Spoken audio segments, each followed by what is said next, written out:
Tubalamusizaako abalabi baffe abalungi abeekomidde kwa Rich Media Uganda. Olunaku olwaleero tukyaliddeko omwami General Bigirwa nga bamu ku bajeno ba ekibiina kya NUP. Tusanyusa okulaba ssebo. Nange nsanyusa okulaba mwannyinaze ne muganda wange ku kamera n'abalabi baffe mwenna abali eyo. Ndi musanyufu okubeera wano. Nze General Bigirwa Moses, Secretary for Mobilization of One National Unity Platform Eastern Uganda, ate era mubaka wa Parliament wa Kamuli Municipality atali mutongole naye mu NUP ndi mubaka wa Parliament era Minister w'ensonga ez'omunda. Sanyusa okubeera wano. Omulabi waffe omulungi yonna gy'osinzidde otulaba. Olunaku olwaleero mbadde njagala General waffe asooka tutangalize ku nsonga ya omukulembeze wa NUP Bobi Wine Robert Kyagulanyi Ssentamu. Yafulumya eggwanga nga kigambibwa nti yagenze kusinkana ku bamu ba African leaders abeebuuzeeko naye ate abamu bagamba yadduse struggle. Gwe nga gwe General wa NUP ekituufu kye kiriwa? Kyagulanyi Ssentamu atambudde ensi, yasooka n'atambula ng'akyali artist. Ffe tugenda okukwatagana naye mu byobufuzi nga yakamalako obutabo sibumanyi muwene. Nalaba obutabo bwe nasembayo okulaba bwali buna nga visa zaggwako nga obutabo bwajjula obutabo buna. So ebyokutambula si mawulire ku Bobi Wine.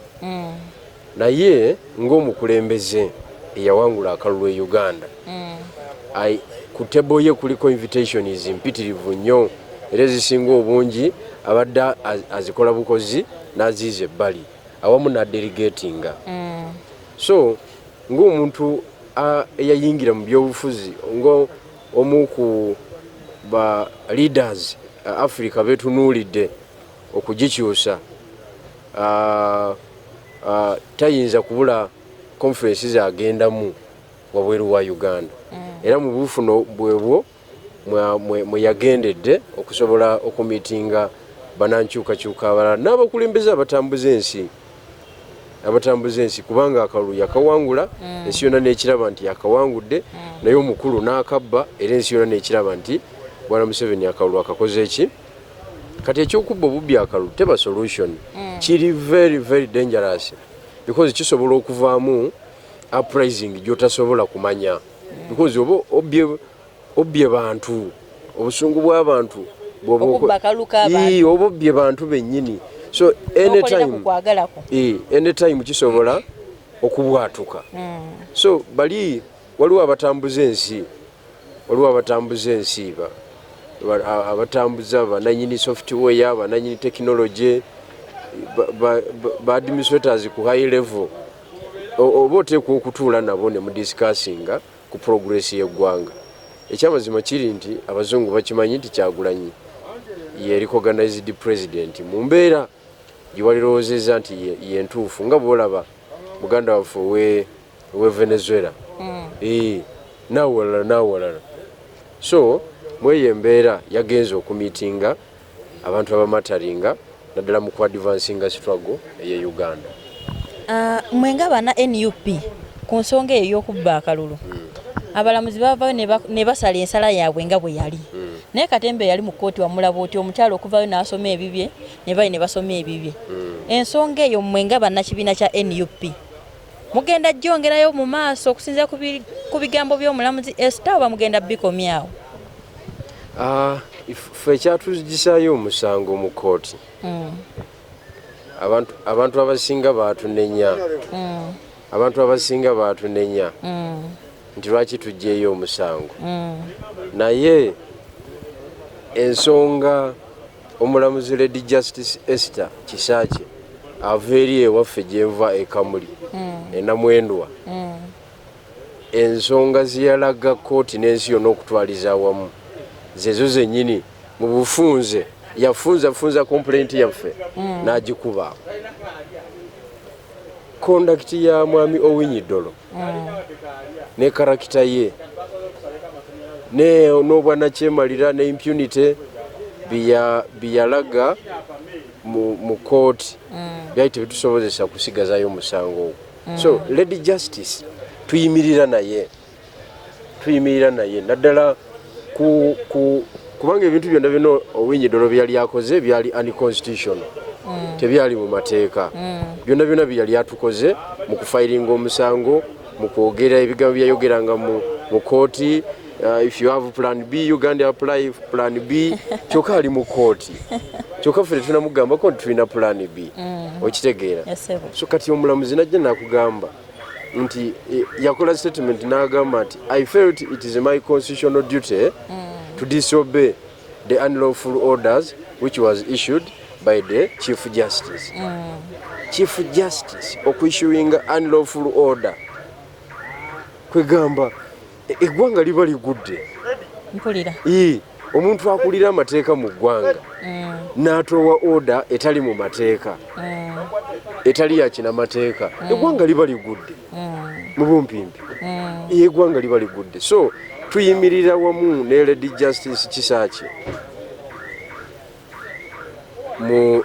mu bumalirivu bwe yakozesa kwegamba Owinyidolo anajjukirwa nti ye mulamuzi yeka akyasengudde ne kooti yasengula kooti n'agitwalawo yagijjawo tenti anti gye baakolerangamu ye yali kooti yagijjawo nga teyagala mulamuzi munne akole ki yagiclosinga teyagijjawo yagijjawo tenti baagitegulawo neevaawo okiwulidde ne kooti n'agiggala ku misango emirala ogutali n'ogu mwami Mabirizi yali agenza okurisivinga judgment ye kooti n'agiggala. Kati ebyo ffe bye twali tulengedde mu kukola withdraw eya keesi yaffe. So tuyimirira n'omukyalo oyo era ffe eriye Kamuli tumucelebratinga tugenda namutwalira ebirabo mu maka g'omukyalo agenda Mwendwa okumwebaza okubeera omugumu okumwebaza okuweesa ekitongole ekiramuzi ekitiibwa. General NUP kankubuuze kati waliwo katemba omulala ali mu kibiina kyammwe nga gana amawulire gava Kawempe North eva omubaka omulonde Segirinya Muhammad bakontestinga ne Kidandala bonna bava mu kibiina kya NUP era omuntu yajjira ku kaadi. Mwami Kidandala yavuddeyo n'aferinga keesi nti mwami Segirinya teyasoma talina mpapula naye ate nga bonna bava mu lujja lwe lumu. Kino ba NUP bana NUP mubalaka ki oba mutulaga ki fenga nga bana Uganda abagoberera mubalaga ki kinjagala okutegeeza kiri kimu nti Kidandala ye National Organizing Secretary wa NUP naye si yaweebwa flaga ya Kawempe North kati yagenda ne yeesimbawo kuba Namunigina kati ekyo kiyakola kyokka kiraga nti yali takkaanya ne decision yakolebwa okuwa Segirinya chance.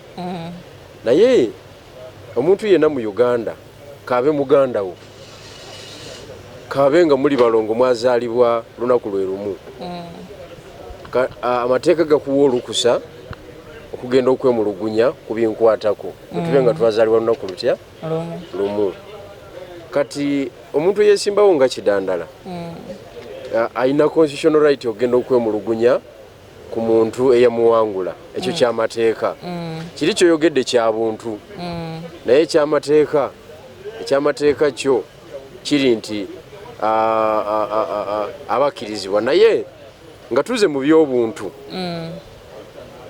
ffe tubeera mu bibiina by'obufuzi nze nasookera mu DP kati ndi wa NUP naye mu kibiina ky'ebyobufuzi mulimu ensonga bbiri. Esooka waliwo kye bayita responsibility ya party ku memba waayo. National Unity Platform yatekinga responsibility yatekinga obuvunaanyizibwa bwayo ku memba waayo gwe bayita Segirinya Muhammad nemuwa flaga nemusindika mu field n'anoonya akalulu mu linnya lya NUP n'akawangula. Yo nga NUP Segirinya talina kyagikola ki kyagibanja naye mu bibiina by'obufuzi mulimu era responsibility endala eri personal your personal responsibility nga tonaba kwegatta ku banno mu kibiina ky'ebyobufuzi personal oyimiridde otya kubanga waliwo ebintu byotasobola kunenyeza kibiina. A personal responsibility for example twaberanga mu DP nga tugenda mu misomo gya public speaking communication skills nga tumala gakwata muzinda lukuge nga bamala kupepeta ebiseera by'okwesimbawo nga ebituuka tuba tumanyi eyasoma n'ataasoma mu dipi era nga tumanyi omuntu asobola okwesimba ku bwemupi ne ku bwakansala ne ku bwakyamani bw'eggombolola kakati mu NUP era bw'ojja gwe ng'omuntu oteekwa okuba nga oli self contained kwanza nga waliwo ebintu bye batakyakubuuza nga academic qualifications nga boundaries za constituency gy'oyagala nga olulimi lwa constituency abalonzi bawuliza lulimi ki nga obuzaalirwanwa bwo engeri gy'oconnectingamu n'abantu. Those are personal responsibilities z'olina okutekinga as an individual. Kakati kooti tinasala musango nti Segirinya teyasoma bwenaabeegusaze ne proving nti teyasoma then tunakidebatingako mu full range yakyo. Naye bwe twogera ku byakalabikawo wewaba nga wakolebwawo ensobi Segirinya yagikola ng'omuntu ekiddayo kuye ng'omuntu kuba kati nze singa ekibiina kuba ekibiina kyakola ogwakyo nekikola ebyetaagisa byonna nekimugamba chansi yo tugikuwadde era nagikozesa bulungi. So wewajjawo omutego omulala ne gukukwata gwe ng'omuntu then tolina gwonenya mulala. Naye nga musaasidde nnyo muganda wange okusinziira bwendaba baloya bawandiikira UNEB nebaddamu ng'eraga nti si bibye amasomero negende gagamba nti yaliko wano naye teyatuula kwegamba bw'ogatta ebyakalabikawo yaali mu buzibu nze nga bwendaba keesi ye eri open nnyo. So obula newotandikira okugikwasaganya kubanga kiri open nnyo to the extent nti senior 4 senior 6 singa emu ebaddewo ogamba kale naye kiri open nnyo naye byonna kooti ejja kukola ki ejja bifinding out. Naye ffe nga NUP ffe twamuwa omukisa.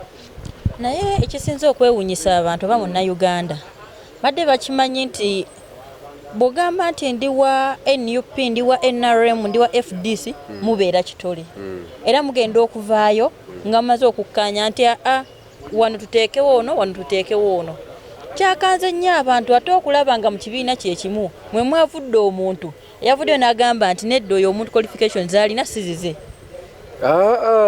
Ebyobufuzi bya Uganda sebo byakyuka mulimu sebo tebakyaweereza bantu mulimu bagutwalanga kubanga politics tukitwala oba obukulembeze oba muweereza w'abantu okolera abantu so si mulimo. Jjajja yakyonoona President Museveni kasita yaganira mu ntebe y'obwa president n'ayonoona buli kintu kyonna. Kati omuntu okukwata ofiisi ey'obwemupi akimanyi ezo miliyoni 25 omwezi ezo sente tozizanyirako sente nyingi kumpi $8 ku European standard oba ku American standard. Ezo sente mpitirivu nnyo z'abasambi ba mupiira. Kakati oli tayinza zikulekera okunumbe nazo nga waliwo chansi ekujjayo kabe muganda wo akusikambulayo okibulidde. Nze just njagadde kubeera open and realistic kuba saagala nnyo kulimba bantu. So mu mbeera efaanagana bwetu kidandalo olw'okubanga yeesimbawo nga independent bwekuba kujeema ye yajeemerawo.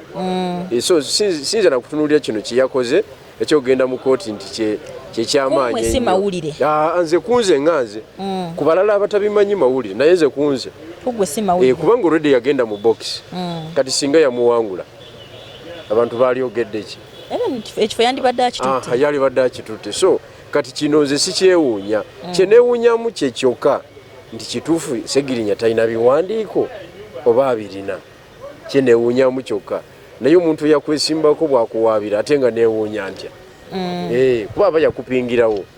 Yes. Kaakati twalabye sipiika wa Uganda ng'ava okutongoza abantu abagenda omunoonyeza akalulu akamuza mu ntebe eyo naye mu bantu bano twalabyemu ate abantu abava ku ludda olw'opposition sipiika wa NRM naye twalabyeyo n'aba NUP n'abalala bangi naye nze kankwaba Nuupu ova mu kibiina kya Nuupu n'abeFDC babaddeyo kati kino ekintu tekyabakanze nga mmwe bana NUP yemmwe temusuubira kuleeta kandidate kakati nze nga General Bigirwa Moses nsaba ngende ku rekodi ntegeeza abantu politics wa parliament mu kifo ky'obwa speaker wa parliament politics wa babingwa ba heavyweight okay njagala mugerageranya ku mupiira gwe bayita UEFA Champions League simanyi oba wagira omupiira oba biwulira buwulizi kati UEFA Champions League zezo kilabu ezababi empanguzi mu Bulaaya naye kilabu ezo empanguzi mu Bulaaya basamba omupiira ogwo kati ekiseera kituuka nga tiimu Barcelona ne Real Madrid zezituuse ku final okay naye nga zonna za Spain kati fe abawagizi ba Arsenal abali e London abawagizi ba Manchester United abali e Manchester bagabana kuziri kilabu ebbiri eziriwo ezituuse ku final because tiimu nga si kirimanyi tetuuka ku final okiwulidde kakati nga tutandika okugabana nti fe Arsenal tuli ku Barcelona naye nga tuli be London abamanyi nga bagamba Ronaldo yagukubira mu Madrid naffe tuli ba Madrid nga fine nga neŋŋumi esobola okunyooka okiwulidde naye nga ffe kilabu zaffe zetuwagira mu alaali zakola ki zavaako dda kakati awo wenkugambira nti resi y'obwa sipiika bwetyo bweri resi y'obwa sipiika ekyamazima kiri nti ensi gye wandiise Spain nanyini Madrid ne Barcelona ye NRM nze resi y'obwa sipiika bwa palamenti yaffe njirabira mu perspective eyo nti ensi zombi ezituuse ku final I mean kilabu zombi ezituuse ku final y'omupiira za nsi etya za nsi emu naye ffe abawagizi ab'ensi ez'enjawulo tulaba tutya kilabu kyetukolera gye tulinamu ku laavu etegeerekeka so tosobola kunenya bantu bawagidde Right Honorable Kadaga ne mu mbeera y'emu era toyinza kunenya bawagidde Jacob Oulanyah olw'ensonga nti ffe nga oludda oluvuganya ekyamazima tuli ba underdog mu palamenti ne bw'otugattagatta nga ffenna twewadde obululu nga tulonze muntu ogu era akoma mu byakukola mawulire awo kyokka nga wali mu palamenti bamininga bizinensi si byakujja kukola mawulire si byakujja kukola profile mbonavuganyako ababaka bamininga bizinensi baagala omubaka agenda otambuza ensonga zaabwe baagala speaker agenda otambuza palamenti nga teyeekubiri so Right Honorable Kadaga si malayika alina bingi ebimulemye okitegeera alina bingi ebimulemye era nga bingi ebikyamulema oba oli awo naye ate bw'omukompeyaringa ne gwavuganya naye okusinga ate yali yadiyadiko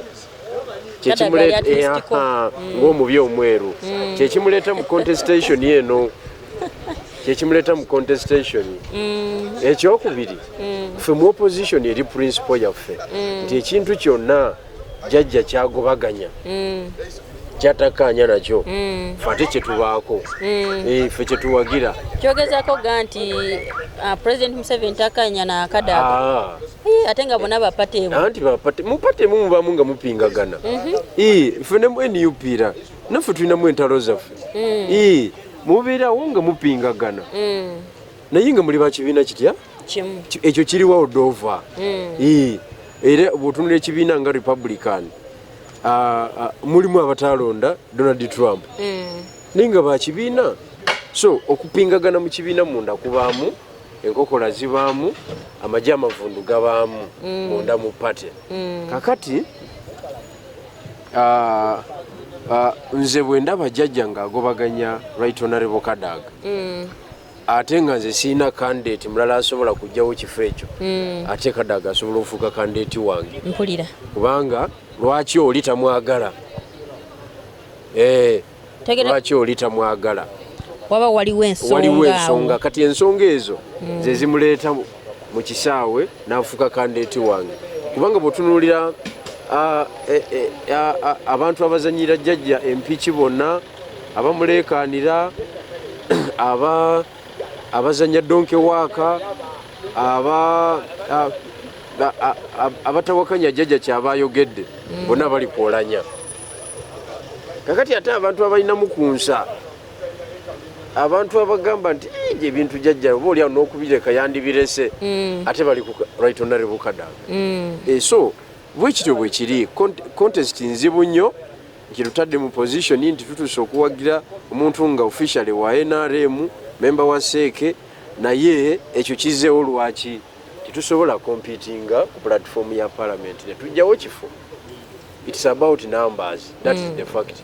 Two, bw'ogamba omuwagizi wa Arsenal nti ku Manchester United ne ku Manchester City ani abatwala ku kikopo ajja kugamba nti Man City wakiri etwale okitegedde nti Man City wakiri ekole ki etwale Man U etatutte naye nga bonna bava mu Manchester City kyekibuga ekikola ki ekibagatta so ne kino bwe kiri ani omulabe ennyo bombi balabe naye ani ow'obulabe ennyo okusinga omulala okusinga ku munne wetuli awo yes ku nsonga eyo yennyini eya Kadaga twalabyeko muna NUP Betty Nambooze ng'awandiikira Kadaga ebbaluwa ng'amugamba nti yandivuddeyo ne yeesimba ku kifo ky'obukulembeze bw'eggwanga ekintu kino nga mulina candidate gwe tumanyi nga Robert Kyagulanyi Ssentamu ate memba wa NUP n'awandiikira Kadaga ng'amugamba ekintu ekyo nze ndowooza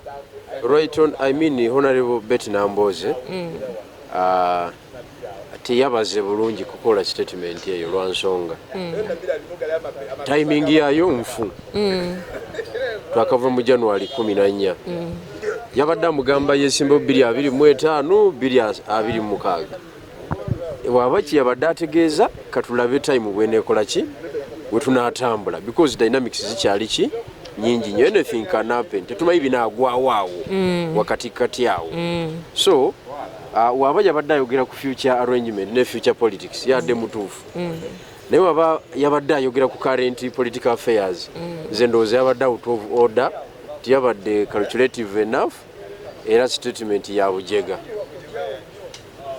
mundabe eyange mundabe eyange muna NUP ayalabye ekintu kino oba yareceivings obubaka buno omusuubira ayinza kutwala atya ensonga eno bana NUP president wawe bamumanyi bamuyita Robert Kyagulanyi Ssentamu kati oba Nambooze ayogedde ki oba Nambooze omanyi abakyala nabo balina olutalo lwawe lwe batambuza lwe bavuga woman emancipation woman empowerment balina ebintu bye bavuga awo baagala kufuga ku ggwanga lino okitegeera babirimu babitambuza naye nze ndowooza nti Right Honorable Kadaga tuwulira nti ezimu ku nsonga lwaki jjajja tamwagala predicting okubanga ajja kusaba obwa chairperson wa NRM ate bwe lwoba chairperson wa NRM emikisa giba mingi okufuuka president w'eggwanga kubanga establishment yonna ekubaako eya gavumenti n'ebisigadde byonna so succession politics yali awo kati aba western bakoze alliance n'aba northern bakoze alliance north ne west bakoze alliance okitegeera nga baagala okuba central ne east naye ne beerabira nti ffe tusinga obungi okitegeera kati ebibalo bya jjajja atya Kadaga mu maaso awo jjukira yakaddiye nnyo ali mu 80 Kadaga ali mu 60 plus akyalinamu ku mbavu okusinga jjajja kakati ate talina replacement mu NRM abantu bonna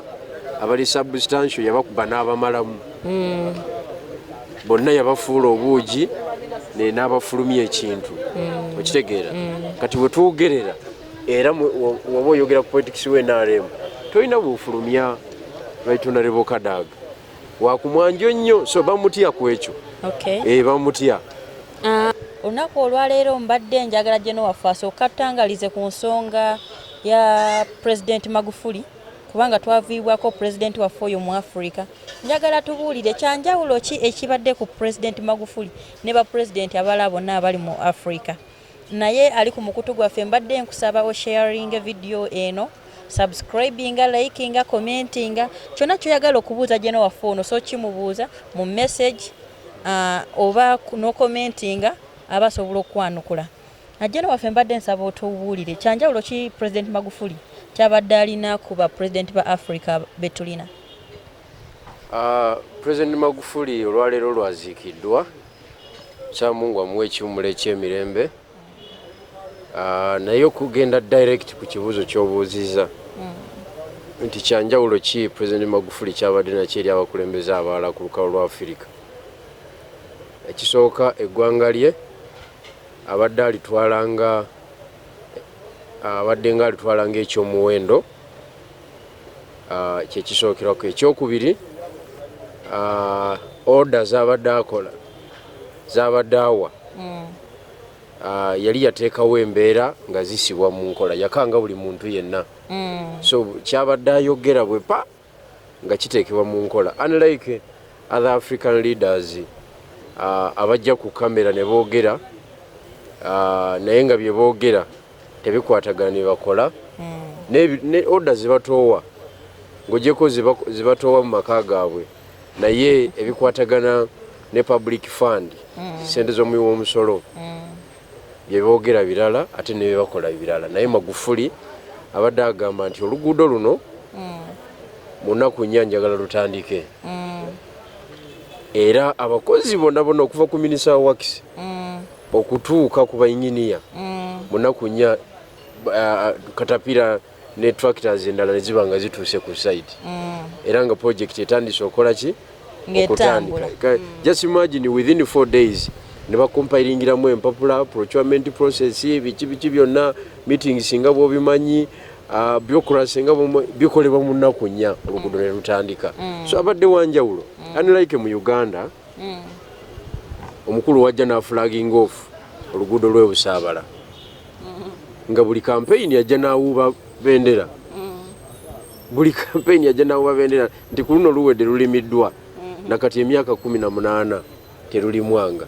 So Magufuli tosobola mugeraganya ku bantu abalala bano abazanyi obuzanyi abazanyira ku ssente z'omuwi w'omusolo amaze emyaka 6 ng'ali mu office of president talina nsi ya mu Europe gye yali agenzeemu ate tatambula ate kati agenda akola eki mpulira kubanga ye ekirooto kye kibadde kya kuzimba Dar es Salaam kuzimba Dodoma kuzimba Arusha ebenga eri ku mutindo abantu gye bagenda ate okushopinga n'okuwumulira ye mission gy'abaddeko Mungu n'amutema nga tenabagituukiriza naye alina byataddewo naye n'ekirala nti Magufuli ku kyogenda ebweru abadde agenda Ethiopia woka mu lukiiko lw'amawanga ga Africa mu AU Summit wewoka wabadde agenda tiwaliwo walala wabadde akola ki wabadde agenda so nga yasitopinga n'abakungu ba gavumenti bonna yakola clearance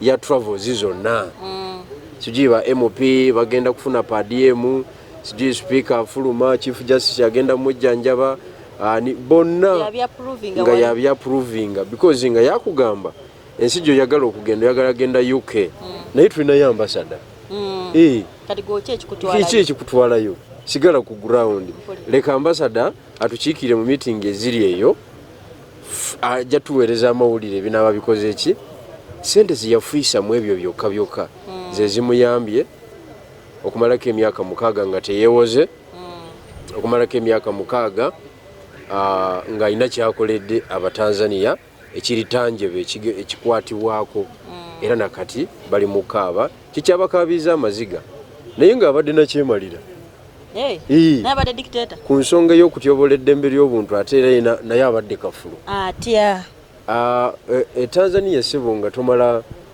gajja ku kamera mbu criticizinga government. Amasasi agabadde agakuba obutwanga abugaba nga ne mu nnyanja akusuulamu. So oyinza okulowooza nti abadde malayika atabadde. Ku nsonga y'okutyobola eddembe ly'obuntu abadde kafulu nnyo. Oba abadde akwata kisooka. Era nti era kafulu era be bamu aba basinga. So Magufuli bingi by'osobola okumujjukirako era ajja kulwawo ng'ajjukira mu byafaayo bya East Africa naye okusingira ddala Tanzania. Yes. Nga tumaliriza programu eno njagala nsooka enkuzeeyo Tanzania. Tanzania oluvannyuma lw'okufa kwa President waayo Magufuli bavuddeyo ne bazzaako omukyala Hassan Suluhu. Ekintu kino ab'e Tanzania kye baakoze bafollowinze constitution nga bw'egamba. Wano twalabako ku nsonga yagikwateko togikwatako. Waliwo constitution ezakyusibwa. Kati ekintu kino ekibi kigwana wala naye bwe kituuka no mu Uganda osuubira tuyinza ogoberera amateeka ku nsonga eno. Kyolina okumanya kiri kimu nti omusingi Tanzania gweriko gwa Julius Nyerere ye yabayamba okubatuusa ku eyo level. Yatuuka ekiseera niyeekuba mutima n'agamba kanyambe Tanzania ngiterewo omusingi ogukola ki ogutegeerekeka. Balina amawanga mangi naye gonna yagakuba n'agazingazinga n'agateeka mu lulimi Oluswahili. Ku kifuba n'agamba capital city e Dar es Salaam evuddeyo eze Dodoma. Ng'ate balinayo ne Arusha nga naye administrative city. Kiri ne kisigala nga kiri commercial naye administrative issues nga zitambulira mu bibuga ebibiri Arusha ne Dodoma. Kakati katukitwale nti Uganda tuli ku level Tanzania we yali nga Nyerere yakyaliko. Kubanga Nyerere naye yafuga ku myaka egiwerako. So kiri eri President Museveni okuzannya nga Nyerere. Uganda n'agirekera emisingi emituufu kwe tusobola okutambulira mu maaso eyo. Ebintu byolaba mu Tanzania olwaleero ffe tusobola kubiraba nga Mwai Museveni avuddeko byolaba olwaleero naye ye ng'akyaliko tebisoboka. Kati nga bw'ogaye God forbid singa Katonda annyula jjajja Oweekitiibwa Yoweri Kaguta Museveni Rutahabulwa n'amunnyula olwaleero, ekyamazima kiri nti ekiddako kyakuteebereza kubanga amagye gennyini gali disunited. Mulimu Genosale akola nga de facto vice president. Is a brother to Museveni. Is a general yali yeruweero. Kati niwajja wabeerawo bano bakale kayihura abo gye tunyefunza nabo tebanaba kupowa mwebali balinamu abantu baabwe obwo nabo bukunsu buli awo emujja mubeeramu muwozikanya Irugaba omutabanyi n'abavubukavubuka abali mu komandi. Kati niwajja wabeerayo bamusajja mukulu abakaddiwidde ku ranka z'aba brigadier ne kano nga zaafuuka mannya gaabwe bali eyo. Kati obwo bonna bukunsu bonna bukunsu obutasobola kukkiriza constitution kutekinga its course singa Mwami Museveni aba afudde olwaleero. So waaba agenza olwaleero ndaba kayosi mu magye kubanga tegeetengeredde yagazimbidde ku muntu omu. Fenga population naffe tulina gwe tulina mu trust naffe oba tulina kyotugamba tugamba omusajja afudde naye agenza okufa nga yatubba akalulu kaffe kati gwe babba katekinga over. So questions ziba nnyingi mu field era ndowooza nti lazima emirambo tugirabako.